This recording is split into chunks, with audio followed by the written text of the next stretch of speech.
Welcome everyone. We will have another session. We know that we have been a little bit silent for quite some time, but I can promise you that the news and the sessions that we will have until the end of the year will make it worth it.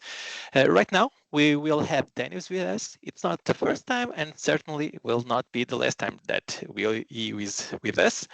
It's already very common for having Dennis with us, and today he's bringing a new session about secrets. I know that's very interesting. I'm also very interested to know what he's about to say to us. So I hand you the word, Dennis. What are you bringing us today, and what are those secrets? Thank you, Anthony. Thank you for inviting me to present the session. So, the session is about secrets you need to know. This is a very broad subject. The point is that fabric is full of small details, small secrets that are not very well documented and end up becoming small tweaks from a day-to-day usage. And that's what we will be talking about. I joined some of them. Of course, if I were to talk about try to cover most of them, it would be more a day, 1 day conference than 1 hour session. But I joined some of them, and I bet at least one of them is something you don't know. At least. So let's move ahead. This is me. I'm a former data platform MVP. I work for the Tower Software and Onyx Data in UK. I'm a trainer with some Microsoft certifications. I live in Malta. I'm the leader of the Malta Data Platform User Group. And on the right side, you can see my contacts. It will be a pleasure to stay in touch. If you would like to connect in social media, LinkedIn, YouTube, or send me email, it will be a pleasure to stay in touch. So, let's start talking about one of them, query lineage in the lakehouse. What do I mean? Query lineage in the lakehouse. Imagine that your lakehouse is receiving very heavy queries, but depending on the size of your environment, you may not be very sure about where those queries are coming from. Where are these queries coming from? That's the point, that's the problem. And we can solve this with a very interesting trick that Fabric gives to us. In the SQL statement, which is sent to a lakehouse, there is an option which can be included in the SQL statement, which is called option label. The option label can include anything, anything. So imagine if you are building your own applications connecting to the lakehouse. So your SQL statements can include an option label containing any reference information related to your application, which is sending that SQL statement to the lakehouse. So you can trace the lineage of that query and additional information about that query. So this is an option included in the SQL statement that the lakehouse receives. When the lakehouse receives this option, the lakehouse breaks down this information in a label field. Field, I'm talking about field, yes. I'm jumping here because I'm talking about the query insights tables. There is an exec request table inside query insights, which show to us all the requests made to the lakehouse. And in this table, there is a field called label. So when the lakehouse receives this option label in a query to the lakehouse, it breaks down this label in the field label. So you can access it in two different ways. You can access inside the command text, which is more difficult because it's mixed with your SQL, or you can access it inside the field label. That's easier. You go directly to the field label to see which label was sent to gather that query. Power BI sends report and semantic model ID automatically. So this already exists and already gives us a huge benefit that the clients, the Power BI clients, they send the report ID and the semantic model ID where the query is coming from. More than that, there is even a visual ID. Sorry, I forgot to mention here.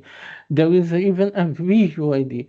We can identify exactly which visual in which report through which semantic model generated one specific query in the lakehouse. So we can trace back the queries to the source where the query was generated. So we can query these IDs. We can query these IDs, the report ID, the semantic model ID, the visual ID from inside the field label in the exec request table. And once we query the IDs, we need to make a translation. That's the most difficult part, not too hard, but we need to get the IDs that most interest us and use a notebook to translate these IDs to the actual name of the semantic model, to the actual name of the report. Let's see this working. Let me show an example. So here, I have here this query. Let's analyze what this query is doing. So this query is running over Query Insights exec query requests. Exec requests history. Sorry for that. Mixed the name. Okay, then I'm getting some of the fields of this table. And mind that these fields tells me if the query was a heavy query or if it was a light query. I have this information here. And in fact, I'm getting a top 20 here from this exec request. And I can order by any of these fields, depending what concerns to me. The execution time, the total execution time, the memory, what is most important to me. Then I can make an order by and get the top 20. Then I explained that the option label that comes together the SQL statement, it's extracted and inserted in a field called label. So in order to extract the IDs from inside the field label, here I need to make a case because not all the queries have an option label. Some queries arrive to the lakehouse without an option label. So I need to be sure that the label field is a JSON. Then if the label field is a JSON, I will trust that this is in the format that Power BI usually sends to the server. Then I can extract the dataset ID, the report ID, the visual ID,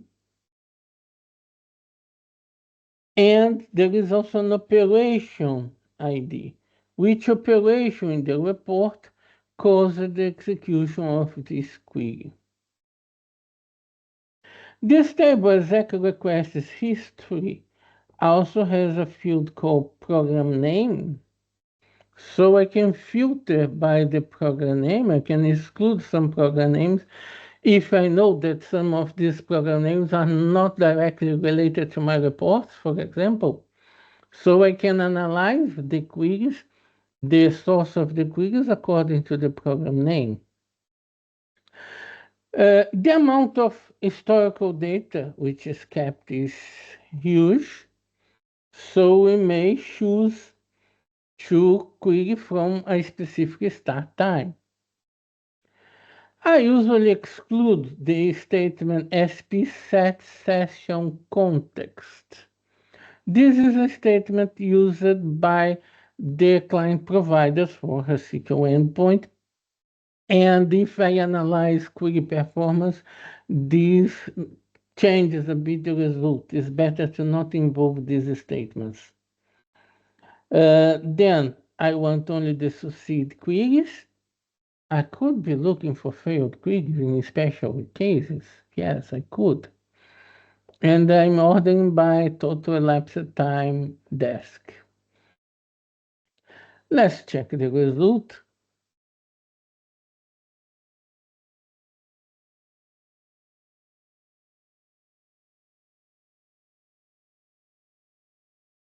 It will take some seconds. If I'm not mistaken, I asked it for 2 days or something like that.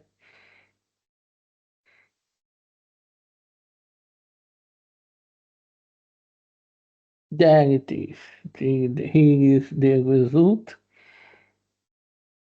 Well, what's most interesting for us is to note how the command field is formatted.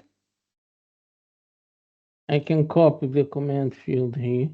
Let me open a new query to just pass this command field so we can notice what I was talking about. That at the end of the SQL statement, an option label is included. And this label is a JSON. This label contains a JSON. This label could contain anything. But putting a JSON in this label makes it easier to query it later. So we can use the information we already have because Power BI gives us this information, the dataset ID, the report ID, and the visual ID. Power BI gives it to us. Or in special scenarios, we can customize it. I mean, if we are building our own application, querying the lake house, we may would like to put custom option labels, which will be extracted by the lake house, and we'll be able to query them later to get information from what is happening on our application. And what I said about the lake house, extracting it in a field label. If I check the field label contains only the JSON content. The JSON of the option label is extracted to the field label. This is the content of the label. In this way, that's how my query can apply functions like JSON value over the field label and extract information about the dataset ID, the report ID, the visual ID. So I can identify exactly where these queries come from. These are the heaviest queries of the last few days in my lakehouse. So I can identify exactly which report is causing them, which data set is causing them. The most difficult part is to identify which visual is causing them, but it is possible to do so. Some time ago, sorry, let me locate here the information. Some time ago, I wrote a post about how to make this identification. No, sorry, it's on the other window. It's here. How to make this identification. Basically, we can use the SAMPI library. We can list the workspaces, list the items in the workspace filtering. What I want are the semantic models, and the reports. Anything else is not important for me. So I list the semantic model and the reports. Then I need to translate them.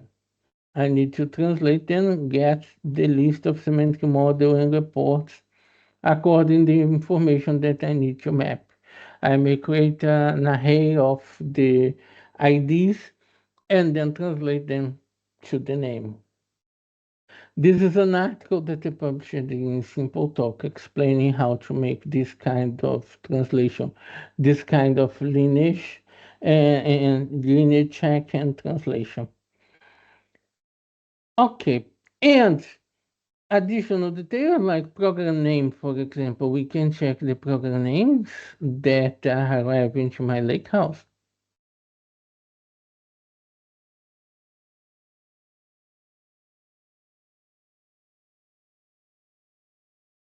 So we can see here the program names which are arriving to my lakehouse. In fact, some of them are interesting. For example, .NET SQL Client comes from some connectors in Power BI, okay? Redgate software is someone accessing directly the lakehouse from the SQL prompt. I was not aware that there was someone accessing with SQL prompt. I was not aware. I discovered a few minutes ago. We have the AI skill, for example, and so on. So we can discover many applications accessing the lakehouse, Python 3.11, and so on. So we can discover the sources of access to our lakehouse. And I can also check the operations, for example, the operations that come together, the label, the operation which triggered the query,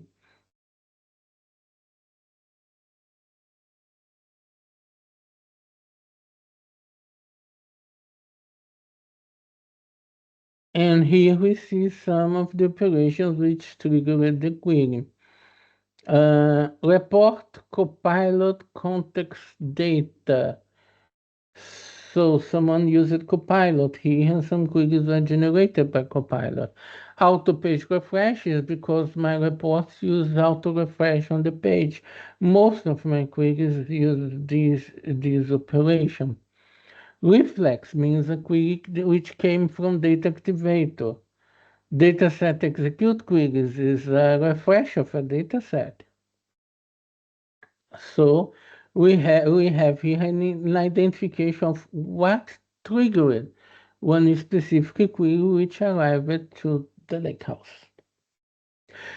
In this way, we can track the query lineage from the lakehouse to exactly the source of the query, to the report, the visual, the semantic model, and in this way, focus on what needs to be optimized. We can look what is sending the heaviest queries to our lakehouse and look what needs to be optimized.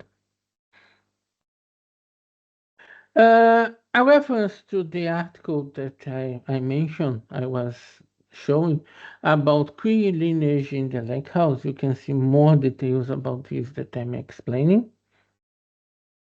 Okay, then let's jump to another point, another item. SQL endpoint secrets. We have the SQL endpoint in a lot of objects. I'll focus especially in the lakehouses. What's important is interesting in the SQL endpoint. Well, I faced this problem in a very extreme situation. It exists extreme for me. But I believe most of you will only once in a while face this kind of problem with these behaviors. So what's important is that we understand the behavior of the SQL endpoint. The SQL endpoint is serverless. It means that while queries are arriving, it is online. After a specific amount of time without receiving queries, the SQL endpoint goes down. It goes down because it is a serverless service. And the SQL endpoint keeps a cache in an attempt to answer the queries faster.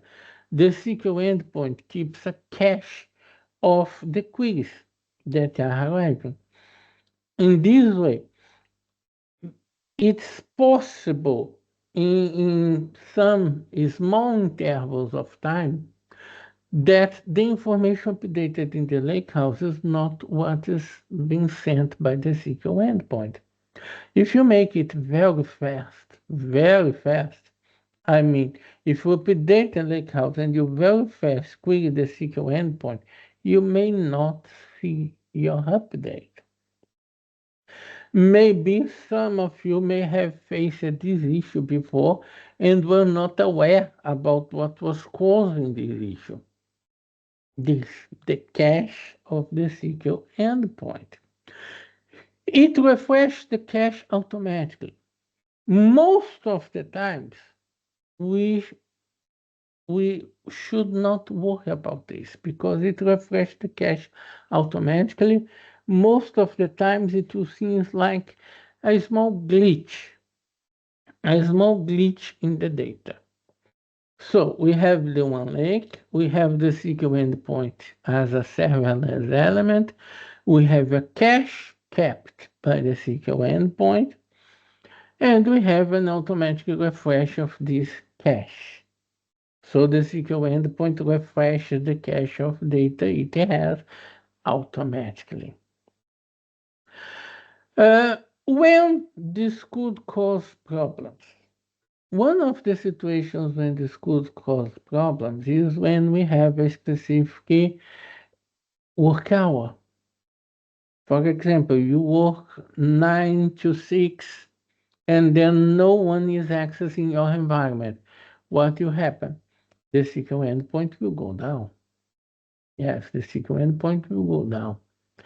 Probably the data engineers will choose exactly this moment to update the lakehouse. Probably most pipelines will be running on this moment outside working hours. Probably. So what happens with the SQL endpoint when the first query in the morning is made over the SQL endpoint?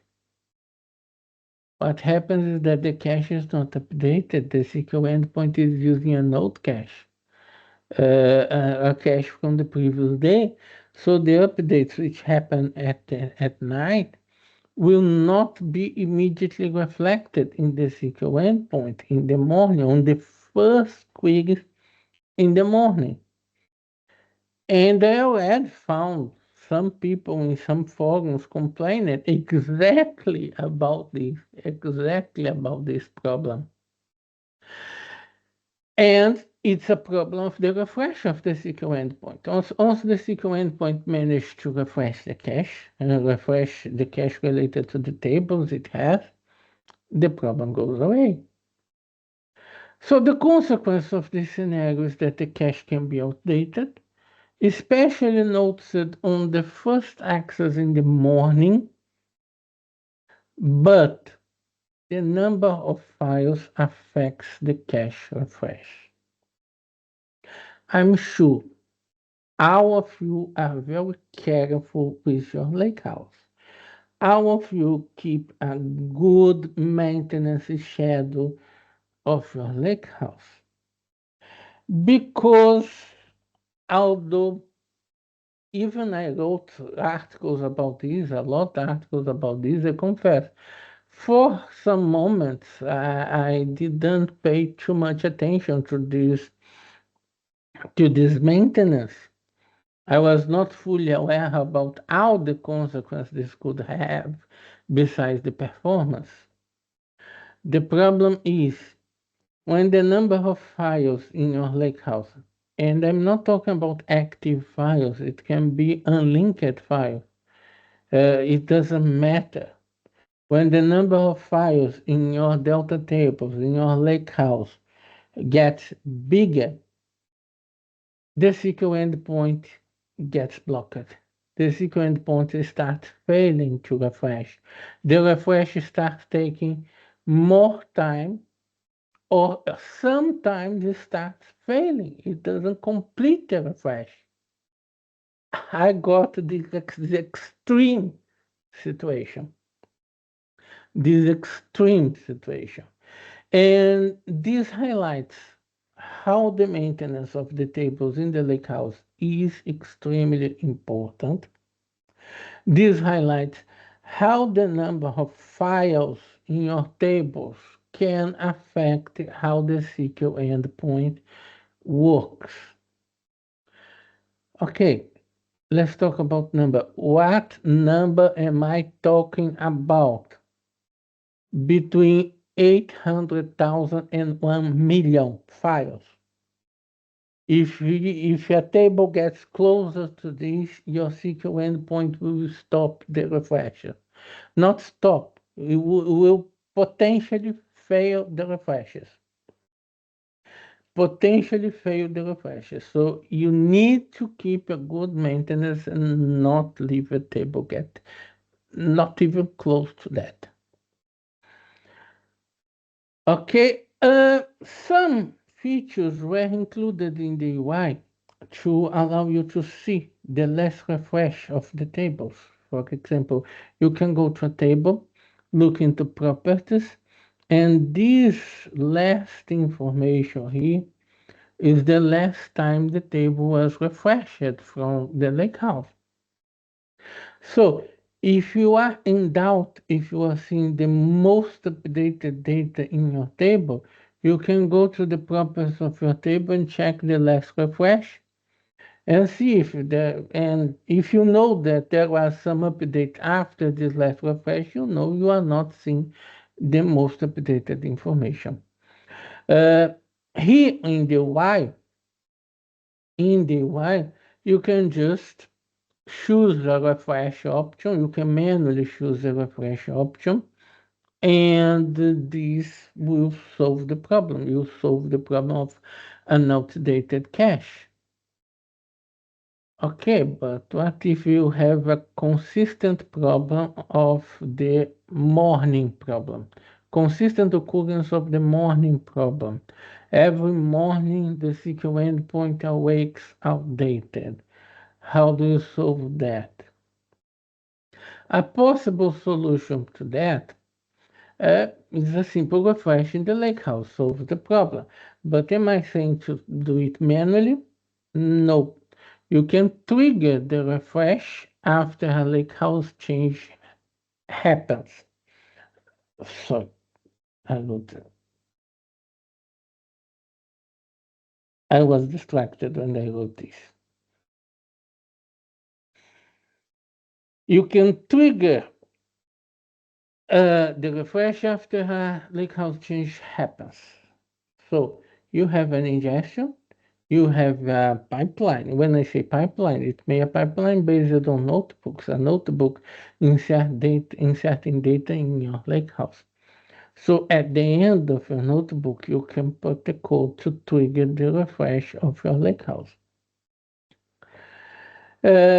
And you need to keep a good maintenance routine. It's essential that you keep a good maintenance routine in your environment. Otherwise, you will have problems with the SQL endpoint. These references are related to lakehouse maintenance. These two references are related to lakehouse maintenance about Delta tables, how Delta tables work, and the maintenance required on the Delta tables, exactly to not allow the files grow in the way I described it, the number of files grow in the way I described it. Okay, let's see some demonstrations about this. So, here I have an example of a code to make a refresh of a SQL endpoint. What do I need to make a refresh of a SQL endpoint? I need the ID of the SQL endpoint. The ID of the SQL endpoint, which is different than the ID of the lakehouse. They are different. And the ID of the workspace. I need these two IDs. Let me exemplify. Here, I'm on the lakehouse. This ID of the lakehouse starts with 7A44. You can see here. This is the ID of the lakehouse. But here, I'm on the SQL endpoint. The ID of this SQL endpoint starts with A398. So it's a completely different ID. So when we are dealing with a lakehouse, the lakehouse has an ID, and the SQL endpoint, which belongs to that lakehouse, has a different ID.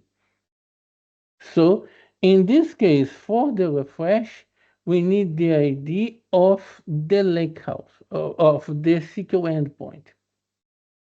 We need the ID of the SQL endpoint.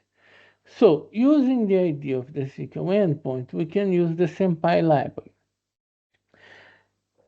It's always nice how the Senpai library, the FabQS client of the Senpai library, makes things easier for us. I only need to know the final pieces of the API URL, which I need to call. Some payload details. In this case, I need to send a payload asking for the metadata refresh command. So I need to send these payload details. And the Senpai library is first, it's completing the URL for me. It's completing the URL for me, and it's managing the login. The Senpai library manages the login for me as well. All this is done by the Senpai library.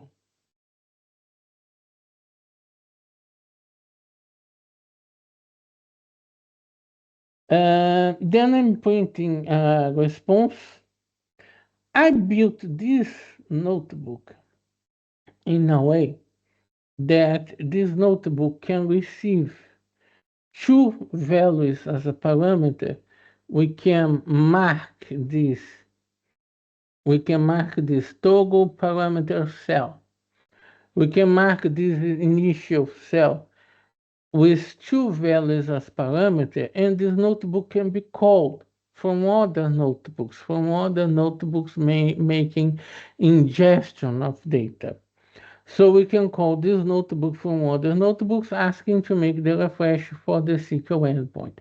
The refresh for the SQL endpoint is always asynchronous. So this is triggering the refresh and getting back. If for some reason I want to follow up how the refresh went, how the refresh was going, there is a possibility to check the refresh of the SQL endpoint, again using APIs. So I have another API address where I can check the refresh of the SQL endpoint. In this case, it requires a batch ID. Which batch ID is this? The point is that when I run the command to refresh a SQL endpoint, it gives me as a result a batch ID. Is the execution command, what is being executed, the refresh which is being executed asynchronously. Then I can query this batch ID from time to time. I can if you see on the JSON that you receive the batch ID, then you can use this batch ID to check the refresh status. The refresh status will tell you how is the update of the tables, the refresh of the tables inside the lakehouse. It gives you the information and you can display this information. How is the refresh of the tables in the lakehouse?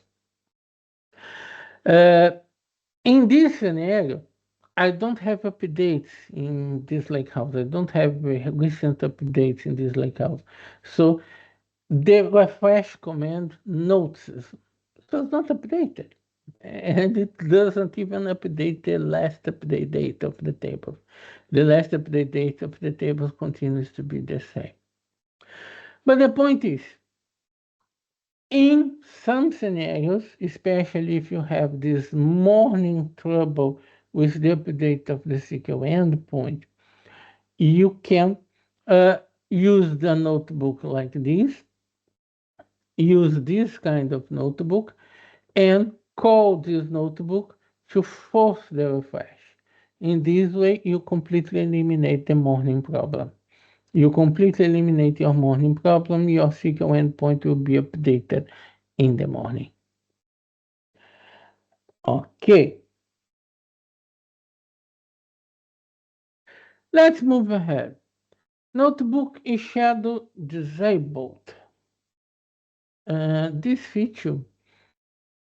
this nice feature, was released some months ago, and it started disturbing us some months ago. I believe who created this feature thought that let's save some CUs.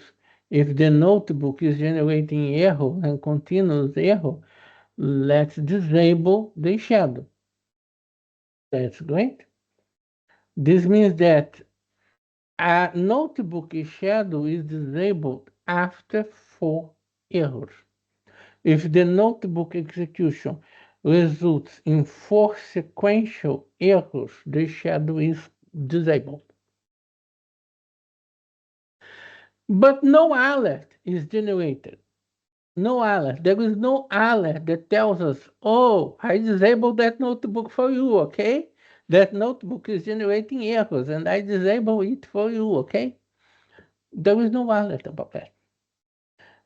And recently, Microsoft created, together the activator, a schema of Microsoft Fabric objects, and we could capture changes to the Fabric objects. That is very good, great, but the shadow was out of the schema. The shadow was never included in the schema. We can't capture when the shadow changes from on to off or off to on. We can't capture that. So that's the problem. There is no event to capture this fact, to capture the fact that the shadow of a notebook is disabled. But I understand that some of you may have a very big question before proceeding. What about individual errors? Why don't I catch the individual errors of my notebooks? Why I don't do that? Catch individual errors of my notebooks. Well, in some scenarios, this is possible. And that is great. Then you don't have any problem. You catch individual errors in that, and that's great. In some scenarios, this is possible. But in some scenarios, this is not possible. In my scenario, this was not possible. Why? Because I have notebooks running every 5 minutes. If a notebook runs every 5 minutes, this means that I have 12 executions an hour. 12 executions of that notebook an hour. This means that that notebook runs 288 times a day. But I don't have only that notebook. I have many notebooks. Let's suppose that I have 3 notebooks. So 288 multiplied by 3 different notebooks, then I have 864 executions a day. Okay, but every good environment has a production environment, a test environment, and a development environment. So I have 3 environments. Then I need to get 864 executions a day and multiply by 3. Then we have 2,592 notebook executions a day. Let's suppose that 1% of these notebook executions fail. 1%. This means that I have 25 notebook errors a day. This means that I start my day with 25 notebook errors that I need to check one by one to discover the cause of the error. And we are talking about intermittent errors that happens once and don't happen again. This would take the entire day. And besides the fact that some of these errors would require to call Microsoft support, then Microsoft support would complain because these are intermittent errors and not reproducible, and so on. So, in some scenarios, tracking individual errors may be possible, but in other scenarios, it's not possible. In these scenarios where tracking individual errors is not possible, my recommendation and what I'm doing in my scenario, what I'm doing in my case, is to create a report with the total of errors by day. Total of errors that you have in notebooks by day, the total of errors that you have by notebook by day, and then you notice a pattern. You notice a pattern and you only be concerned about it if the pattern changes. About capturing individual errors, I made a video. Maybe you already know about Fabric Monday, the videos that I usually produce every week. So I made a video about how to capture individual errors and I received an email of individual errors. If your environment supports this, if your environment is not with this size that I mentioned and supports this video will be interesting for you. But let's talk about the big environments. Let's talk about the big scenarios where we can't capture individual errors, but we need to capture if a notebook shadow is disabled. How we do so? Then we need to retrieve the shadow status using FabKPI. We need to use FabKPI to retrieve the shadow status of the notebook and use the shadow notebook to monitor the shadow status. So we know which notebooks needs to be shadowed. In my case, I may have 15, more or less. 15 notebooks that need to be shadowed. So we put the list of notebooks which need to be shadowed in a table, and we create a shadow notebook which monitors if those shadows are on. If one of those shadows is off, we'll receive an email immediately. Then finally we get an important alert, an important email telling us, hey, your pipeline was turned off. Your pipeline failed 4 times in a row and was turned off. That's what this alert will tell us. And we need to use a pipeline to send the alerts because we could send alerts via PySpark in a notebook, but it's much more difficult. It's easier if we create a data pipeline, put an email task in the data pipeline, and call the data pipeline from the notebook. We can call the data pipeline from the notebook and use a pipeline to send the alerts. So, about monitoring the notebook shadow.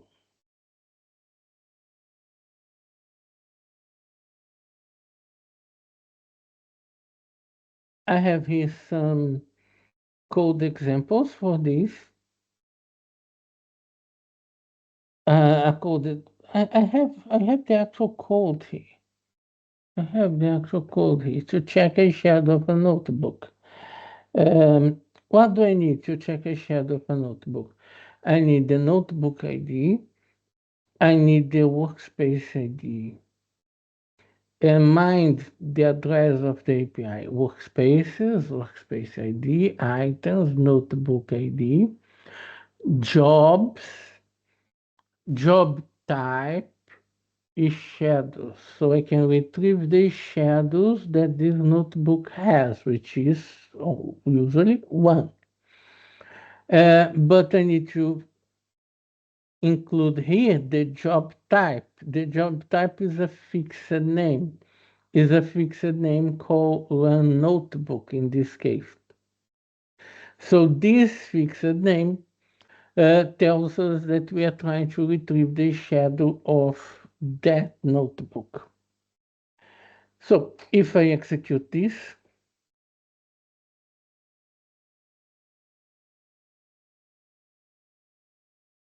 this is one of the notebooks that I have in the workspace.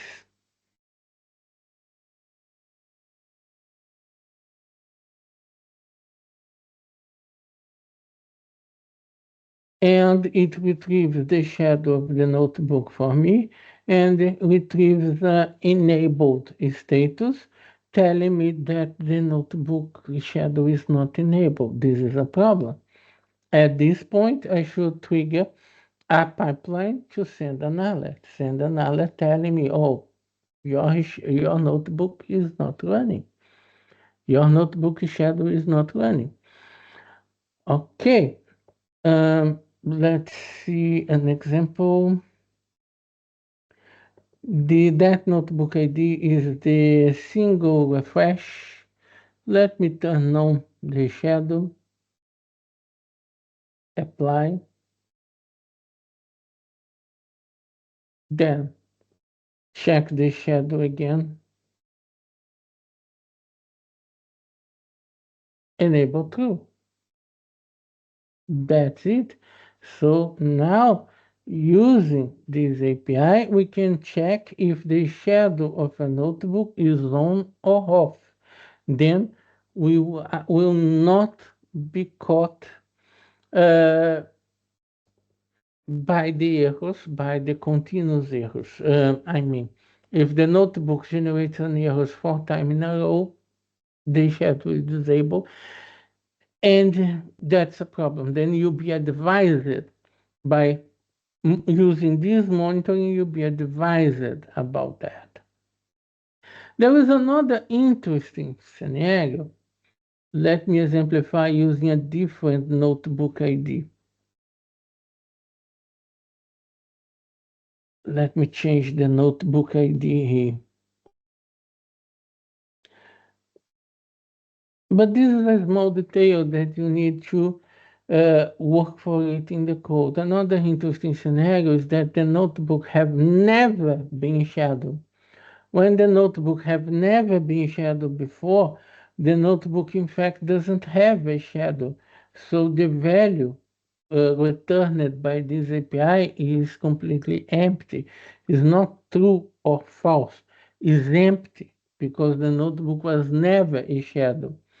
Once the notebook is a shadow for the first time, let me say that I shadowed this notebook for the first time.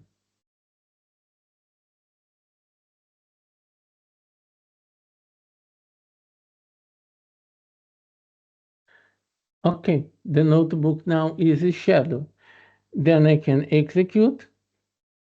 Then it returns me the shadow of the notebook with a true or false. Then the shadow object exists. If the notebook was never a shadow, the shadow object doesn't exist. Okay. So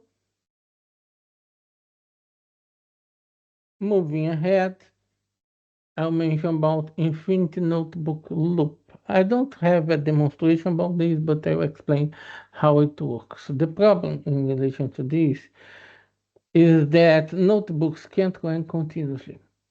Sometimes you want the notebook to run continuously, but it can't. It can't run continuously. If you try anything to make an infinity loop, the notebook will start failing after 1 hour and a half, after 2 hours. It will start failing. It's not made to run continuously. But we have a workaround. Activator can trigger a notebook. Yes, the activator can listen to an event and trigger a notebook. That's a fact. A flag in a table can trigger the activator. Yes, the activator can be triggered by a flag turned 1 in a table, for example. And the notebook, when it runs and finishes the execution, can set the flag in the table. So it can work like this. The notebook runs, and when it finishes, it sets the flag in the table. The flag in the table triggers the activator, which triggers the notebook, which sets the flag in the table again. And then you have an infinite loop. So you can use the activator to make a notebook run continuously. That's a beautiful workaround. That's a very interesting workaround. I found only one problem to this workaround.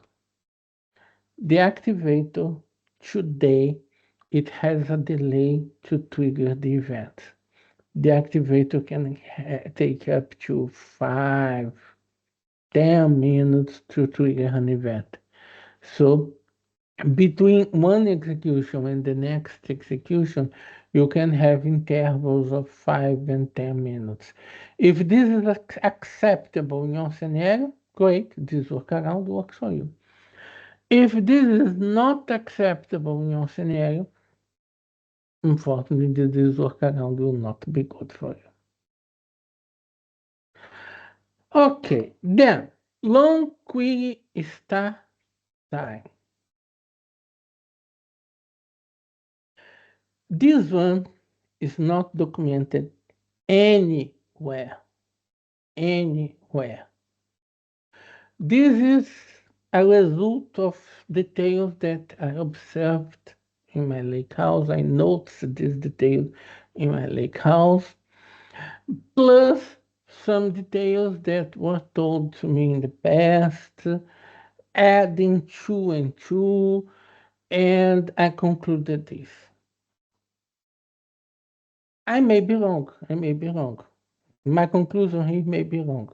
So don't take this as the exact truth. But let's analyze what I concluded here. The start time of a query in a lakehouse. The queries which arrive in a lakehouse, they have a field called submit time and a field called start time. They have a submit time and a start time. But there is a difference between these two values. And this difference tells you how long the query took to start. How long the query took to start? It varies. It varies. How long could a query take to start? What would be your guesses? Well, the point is, the secret here that I didn't got a full confirmation about it, but I was told this a lot of time ago. The SQL endpoints scale up for heavy queries. That's a fact. When Fabric was in an alpha stage, I had a talk with someone from Microsoft and I asked how the SQL endpoint will be better than a Synapse that I can configure a Synapse to use 60 nodes in parallel to run my query. And the answer was simple. Because the SQL endpoint can scale up to 60 nodes in a matter of seconds.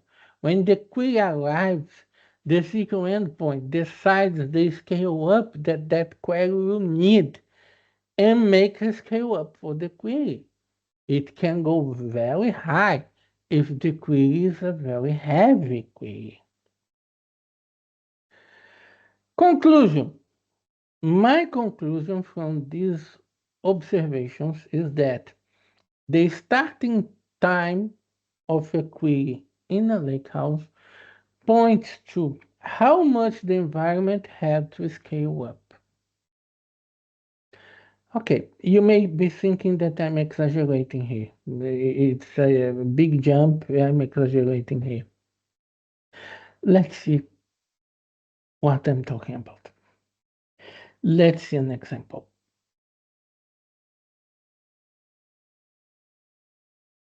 So here, sample 2. What I have in this query. I'm calculating the date diff between the submit time and the start time of the query. So I know from the date diff how long the query took to start.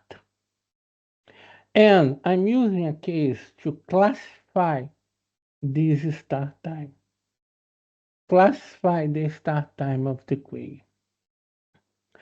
And besides that, I'm making some additional calculations to calculate the percentage of queries which have that start time. So, running this.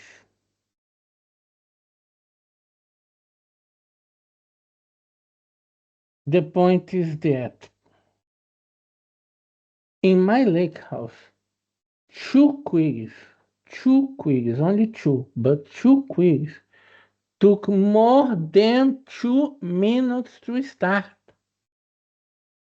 Imagine the client app sending the query to the lakehouse, and the query only starts running after 2 minutes. Two queries took more than 2 minutes to start. 50 queries took between 1 minute and 2 minutes to start, 1 minute or more to start. 890 queries took more than 30 seconds to start. And more than 100,000 queries take less than 1 second to start. Why do I have almost 1,000 queries that takes more than 30 seconds to start? And why two of them take more than 2 minutes? 2 minutes to start. Like I said, there is absolutely no documentation about this. I'm trying to get through some channels a specific description of the reason of this. I'm trying to reach a specific description of the reason of this. But a good educated guess is that some queries, when arrive in the lakehouse, they force a scale up. Either because the query really needs that scale up, either because the query is very badly written. And the lakehouse thinks the query needs the scale up. So the SQL endpoint scales up, and the process of scaling up can take this time. The process of scaling up can take this time. It's a very small percentage of the queries arriving in the lakehouse. But we saw about query lineage today. We talked about query lineage. We talked about identifying where the queries comes from. One of the queries that I would start with would be these ones. Something is wrong on these queries because they are taking this much time to start. Something is wrong with them. These are the queries that need most attention in this scenario. So, that's it for today. That's it. These are the secrets we talked about. So, summarizing, we talked about query lineage in the lakehouse. We talked about SQL endpoint secrets. We talked about notebook shadow, disabled, and how to monitor the disabling of the notebook shadow.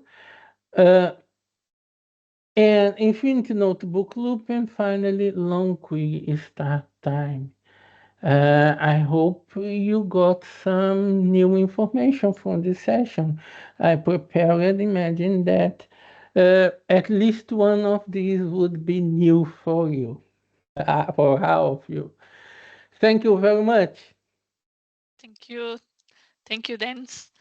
Thank you for your time and to explore here some hidden gems on the platform.